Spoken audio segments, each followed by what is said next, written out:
السلام عليكم ورحمة الله وبركاته. جماهير نادي الزمالك في كل مكان داخل مصر وخارج مصر في كل مكان في العالم.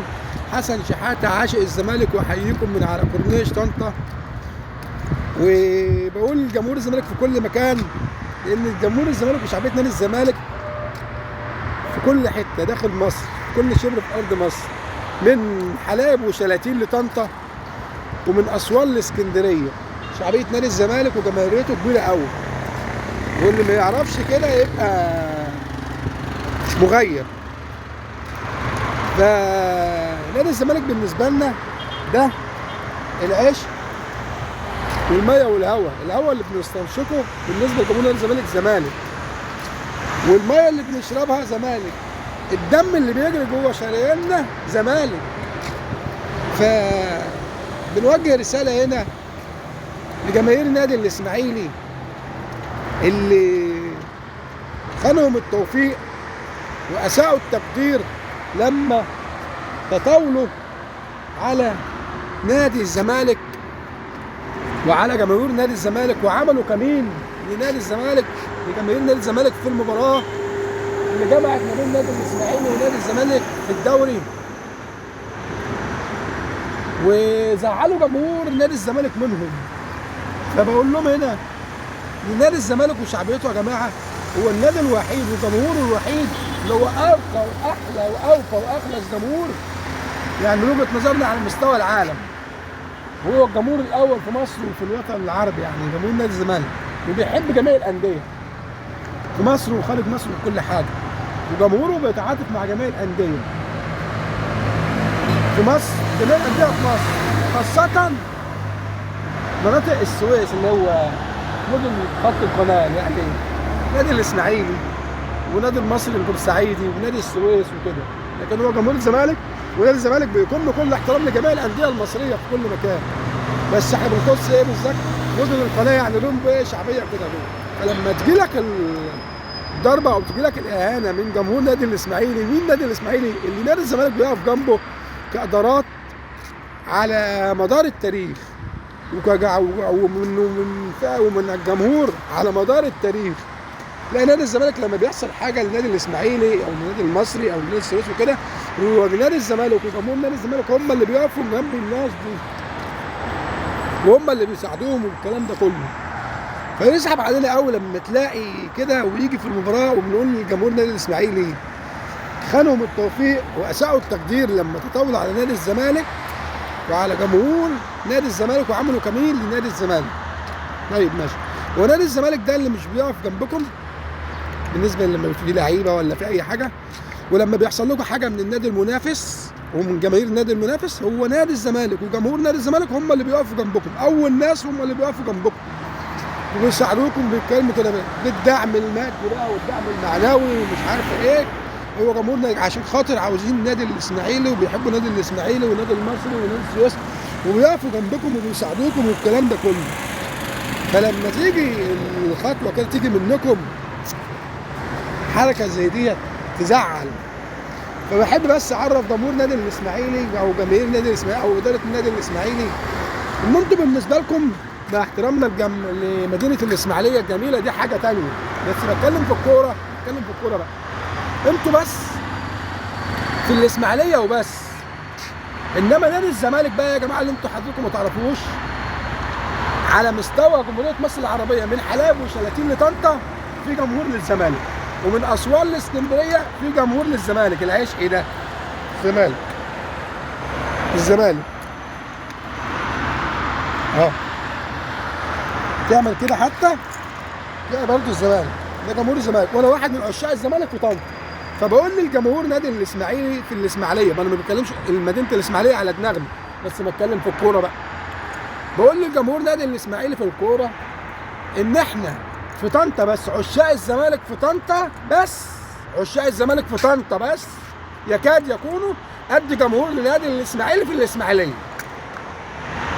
فليه تعادوا جمهور نادي الزمالك والنادي الوحيد والجمهور الوحيد اللي بيقف جنبكم؟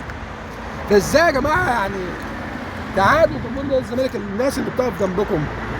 فده طنطا بس، ما بالك بقى بقول لك نادي الزمالك جمهوره داخل جمهوريه مصر العربيه في كل شبر، من حلايب وشلاتين لطنطا ومن اسوان لاسكندريه. انتم في الاسماعيليه بس لما بيحصل لكم حاجه كان من النادي المنافس او من جمهور النادي المنافس كان هو اللي بيقف جنبكم وبيدعمكم، كان جمهور نادي الزمالك. فبقولها لكم مره ثانيه، خانكم التوفيق واساتم التقدير لما فكرتوا ان انتوا تهونوا او تضربوا او تحرشوا بجمهور نادي الزمالك. ده الكلام ده كله.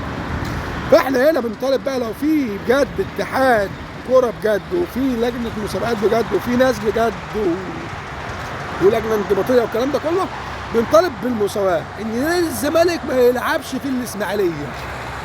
مباراه الاسماعيلي تبقى خارج الاسماعيليه، برج العرب بقى في اي حته ودوها. بس احنا بنطالب مجلس اداره نادي الزمالك ان هو ايه يعني يشوف شغله كده وبرضه يشوف الموضوع دوت وما يعدوش كده وما يفوتش كده مرور القران، عشان جماهير نادي الزمالك زعلانه. جمهور نادي الزمالك جمهور راقي ومحترم مهذب، ومش هيعملهم بنفس الاساءه اللي هم قابلوا بيها جمهور نادي الزمالك. فيا جماعه لان احنا عندنا ده العشق والميه والهواء.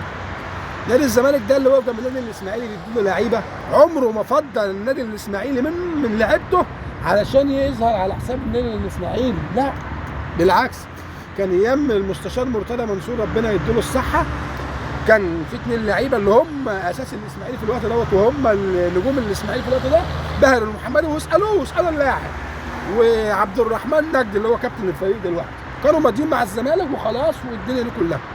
جه المستشار وكان الزمالك على فكره محتاجهم، فجه المستشار مرتضى منصور قال لك لا ما ينفعش ناخد لعيبه من الاسماعيلي والكلام ده كله، واللعيبه كانت ماضيه، وخلى اللعيبه رجعت ورجع لهم عقودهم ورجع لهم الحاجات ديت، يمكن ما خدش منهم الفلوس.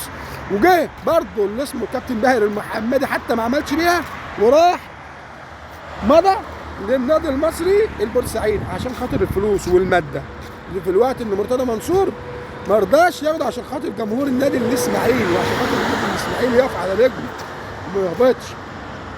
وعبد الرحمن نجدي عندكم واسالوه هو كابتن الفريق، ورجعوا له ورقه ورجعوا له العقود ورجع العقود بتاعته، وجمهور الزمالك كان فرحان بالخطوه دي رغم ان احنا كنا في احتياج. ليه؟ ما اللعيبه برضه اللعيبه ما بتكلمش على كامه اللعيبه جمال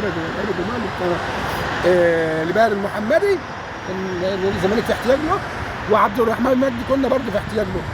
فالجمهور لما لقى الخطوه دي من مجلس الاداره رحبنا بيه عشان خاطر احنا بنعشق النادي الاسماعيلي وبندعمه زي النادي المصري وزي نادي السويس والكلام ده كله.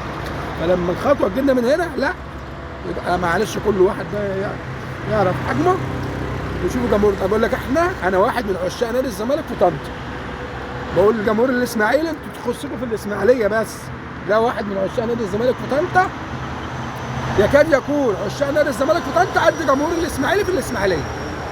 فجمهور الزمالك في كل مكان وفي العرب في الدول العربيه وفي الدول الافريقيه، جمهور الزمالك ده عشق للملايين في الدول العربيه وفي الدول الافريقيه. قاعد كده اي واحد افريقي كده يقول له تشجع مين في كره القدم في مصر؟ يقول لك زمالك.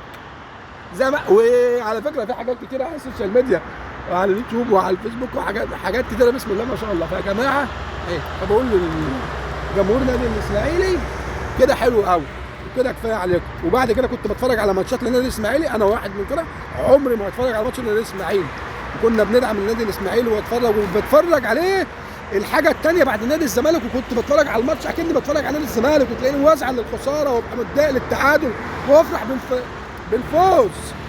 لا دلوقتي عمري ما اتفرج على ماتش للاسماعيلي، ولو كده بيلعب مع اي حد مش في دماغي لا بل بحاجه لا اتمنى انه يخسر. بس كون ان احنا ننجر ولا ننساق احنا كجمهور نادي الزمالك ورا الحاجات الصغيره ديت ولا نعمل كده مش هنقابلكم بالمعامله بالمثل، لا. بس كل اللي نعمله ان احنا مش هندعمكم ولا نفكر ان احنا اصلا نشجعكم بعد كده، ما نشجعش الا الزمالك وبس. واي جمهور يفكر ان عادي جمهور نادي الزمالك مش هنقابله عشان احنا مش هنتساق ورا الحاجات الصغيره دي عشان خاطر بلدنا وعشان خاطر احنا جمهور محترم وجمهور راقي وصواب، بنشجع الكره للكره بس، ولا بنضرب حد ولا نسقوا على حد ولا الكلام ده كله، ولا نعمل كمين لحد ولا الكلم ده كله. وجمهور نادي الزمالك مرحب بيه، ونادي الزمالك مرحب بيه في كل مكان في مصر وخارج مصر في كل مكان في العالم. وعندنا من كل الاحترام لجميع الانديه وجماهير جميع الانديه. بس نزعل اول لما يجي جمهور او فئه او الكلام ده كله يتطاولوا على نادي الزمالك او على جمهور نادي الزمالك. المجموعه بتاعت النادي الاسماعيلي اللي خانت التوفيق واساءوا التقدير، انتوا اللي خسرتوا كتير، وانتوا الحركه دي خسرتوا نادي الزمالك ودعم نادي الزمالك ليكم، وخسرتوا جمهور نادي الزمالك ودعم جمهور نادي الزمالك ليكم. فاحنا مش هننساق زيكم ولا نعمل لكم ولا الكلام ده كله، بالعكس هنلاعب الاسماعيلي في اي حته، ونطالب الاتحاد الكوره ونطالب الكلام ده ولجنه المسابقات والكلام ده كله، وان الناس دي تشوف اللي حصل في المباراه وبعد المباراه وتعمل لنا كده، ونلاعب نادي الاسماعيلي نلعبه مثلا فين؟ في برج العرب بالمساواه بالنادي المنافس، وهنبقى برضه ماتش للكوره للكوره بس كده وخلاص. ده اللي احنا بنطالبه، ده اللي احنا، لكن ولا بنعمل زي ما انتوا عملتم ولا الكلام ده كله. ده واحد بس من عشاق نادي الزمالك في طنطا، بقول تاني وبذكر جمهور نادي الاسماعيلي، يكاد يكون عشاق نادي الزمالك في طنطا قدكم جمهور النادي الاسماعيلي في الاسماعيليه، ده في حته واحده بس. ده بالك بقيس على مستوى الجمهوريه بقى في جميع المدن والقرى والكلام ده كله. فشعبيه وجماهيريه نادي الزمالك كتير، وانتوا خسرتوا شعبيه وجماهيريه نادي الزمالك ودعم جماهير نادي الزمالك. الزمالك العيش والماء والهواء. والسلام عليكم ورحمه الله وبركاته. حسن شحاته عاشق الزمالك، حيكم من على كورنيش طنطا.